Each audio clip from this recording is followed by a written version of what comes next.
I don't know if you like roller coasters. The last one that I was on was in Disney World in 1996. Sometimes life feels like a roller coaster, doesn't it? With its highs and its lows, with its ups and its downs. Well, we're looking in Genesis at the life of Abraham, or as he's called here, Avram. In chapter 12, God made huge promises to Avram, to bless him, to make his name great, to bless the nations, to bless Wales through him, through this one man. And at times in Avram's life, that promise seems to be thriving. It seems to be right on track.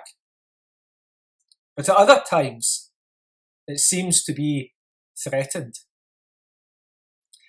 In this story, the land of Canaan is invaded, and Avram's nephew, Lot, is captured. And the king of Sodom makes Avram an offer he can't refuse, can he? God's promise again seems under threat. How then will God work to strengthen Avram's faith and keep his promises on track? How will God keep hope alive for Wales in this story? Well, let's look at three things from the chapter. Let's look first of all at an unsurprising ruin, verse 1 to 12. An unsurprising ruin. Well, for the past few weeks, as you know, the big story in the news is coronavirus. In fact, it's hard to find any other news just now. But imagine if tomorrow China invaded America. Do you think coronavirus would still be front page news? Big wars create big interest. Genesis 14 opens with a big international war. 5 little kings in the West decide it's time to quit paying taxes to big chief Chedorlaomer in the East. And so the big chief builds an army from the East. We'll call them the EastEnders, a league of 4 kings brought together to win back Chedorlaomer's losses. And the EastEnders are a mean fighting machine. They are giant killers. They sweep all before them. And this is no accident, because the writer of Genesis wants us to feel how great and how powerful and how mighty this army is. They're like a bulldozer, sweeping aside whole countries. They literally are a giant killing machine. And then they turn their attention to the prize, the League of Sodom. And this battle is a walkover for the EastEnders. It's a massacre. Nobody can stand up to them. But the kings in these verses, the 5 kings and the 4 kings, are not the main focus of history. They are just bit part players to the main actors in the story, to Avram and to Lot. Why is this? Well, because in the Bible, international politics isn't centre stage. The church is centre stage. And all that God is doing for his church and in his church and through his church, that's there right at the heart of the Bible. So Lot messed up big time, didn't he? Chapter 13 tells us how he left the land of promise for the land of plenty. He didn't want to wait for God. He didn't want to hang about for far-off promises. Chapter 13 says, Avram lived in the land of Canaan, while Lot lived among the cities of the plain and pitched his tents near Sodom. Now we find Lot living in Sodom. And Sodom brings him not riches, but only ruin. Like Eve in Genesis 3, Lot is attracted by what he sees. Abraham focuses on what he doesn't see. He looks ahead to God's promises. But Lot gives in to the seduction of the world, and he pays a high price for it. The Apostle John warns the church in his first letter in chapter 2. He says this: don't love the world or anything in the world. If anyone loves the world, the love of the Father is not in them. For everything in the world, the lust of the flesh, the lust of the eyes, and the pride of life, comes not from the Father, but from the world. As Christians, we must body swerve the things that pull us away from the promises of God. The things that make us feel that we're big and God is small. The things that promise success but never ever mention sacrifice. The things that give an instant kick but leave you with nothing lasting. Are you tempted by what the world has to offer? What do you have to lose? Well, you have everything to lose. And really, you've got nothing at the end of the day to gain. See, Lot got too close to the world, didn't he? And Lot lost the lot. An unsurprising ruin. That's what we see in verse 1 to 12. But then we have in verse 13 to 16, we have an undeserved rescue.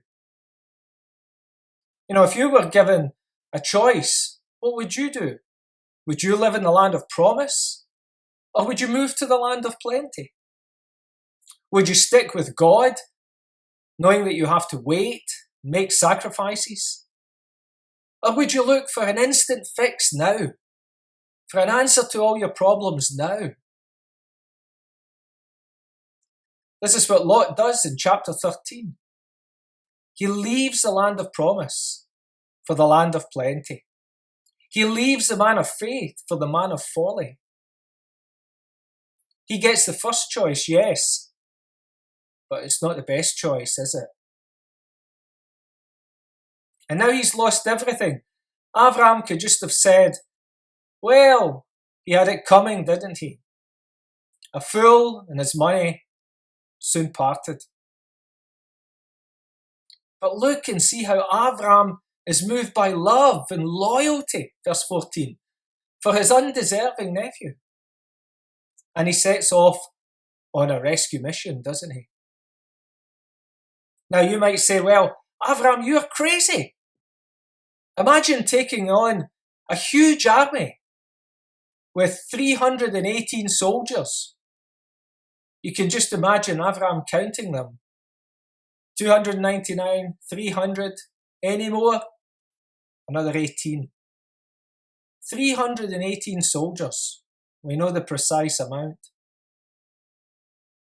But as Abraham knows, and as Paul knows in Romans 8, if God is for us, who can be against us? One, just one with God is a majority, isn't it? In fact, you'll notice how the writer makes such a big deal about how powerful this army was and how puny Abraham's forces are to show us just how big God is. As we sing with the children, our God is a great big God. And nothing can stand in his way. Nothing can break his promises. No army's too big. No Avram's too small for God to bring about his purposes. And think of God's grace here. Hasn't Lot turned up his nose at God's promises? Hasn't he walked away from his father in the faith? And yet look how Abraham gets up. He goes out to rescue his nephew at great risk and great cost to himself. Well, can you imagine God loving you and chasing you if you turned your back on him? Wouldn't you expect God just to say, well, if that's what you want, on you go then? But this is the great news of the gospel, isn't it? Do you think you deserve God's kindness? You don't. Do you think you're not worthy of God's love? You're not.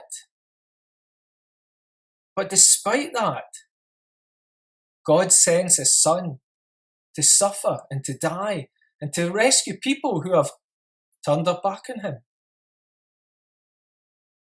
Listen to what Paul says in Romans chapter 5. He says, you see at just the right time, when we were still powerless, Christ died for the ungodly. Very rarely will anyone die for a righteous man, though for a good man someone might possibly dare to die. But God demonstrates His own love for us in this, that while we were still sinners, Christ died for us. If you turn your back on your friends, who's going to come looking for you when you get in trouble? If you walk out in your family, who's going to get you out of the hole that you make for yourself? But God comes looking for those who do turn away from Him. He loves sinners. He chases them down. He searches for them until He finds them and brings them back safe and sound. Why would you keep running away from a God like this? Why would you not come to Him, to His Son, Jesus Christ? And when you do come to Him, then you realise that it wasn't actually you who found Him. It was Him that was chasing after you all the time to rescue you and to bring you back to Himself. Yes, we have an unsurprising ruin, but we also have an undeserved rescue in this passage. And then finally, in verse 17 to 24, we have an unshakable resolve. An unshakable resolve. On Friday we celebrated the 75th anniversary of VE Day, didn't we?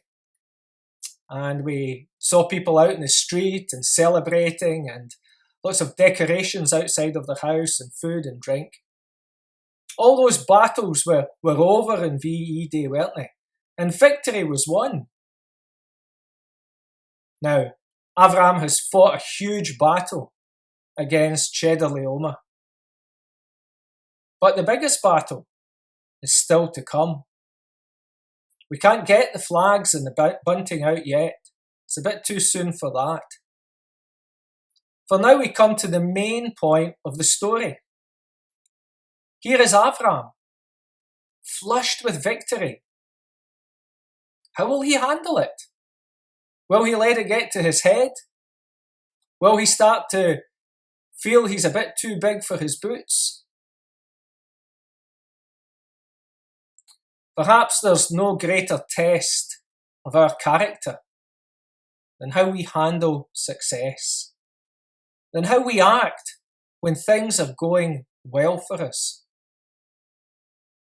The Victorian historian Thomas Carlyle said this: for 100 that can bear adversity, there's hardly one that can bear prosperity. The lure of prosperity we see has claimed Lot. Will it now take Avram too? After an amazing victory, Avram must feel the seduction of success. He's a wandering shepherd, but now he's ushered into the presence of royalty. 2 kings will give him an audience. The king of Sodom and the king of Salem, or as we know it better today, Jerusalem. Now, why the king of Salem? Where does he come from? What part does he play in this battle? Genesis tells us that this king, Melchizedek, is also a priest of God. So he is God's man in Salem. And he has urgent business with Avram. Because the devil is coming, and Avram needs support. Avram needs to to wait.